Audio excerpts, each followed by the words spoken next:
Kim bilir ki kimin derdi ne? Axı kim şər içdi kimin dərdinə? Adamın doğması dəyir qəlbinə. Könül yad sözündən bulanmır axı.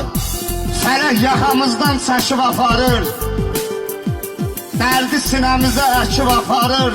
Hər gələn bir kərpiç söküb aparır. Ömür boş-boşuna talanmır axı. Yaxşı gör, heç nə sir deyil.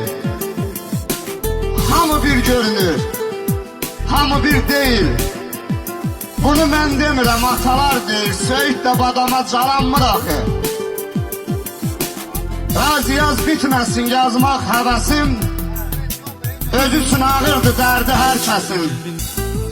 Bağa su gəlmirsə bağban neyləsin? Güllər göz yaşından sulanmır axı. Hamının işığı yanır gecələr, hamının ocağı qalanmır axı.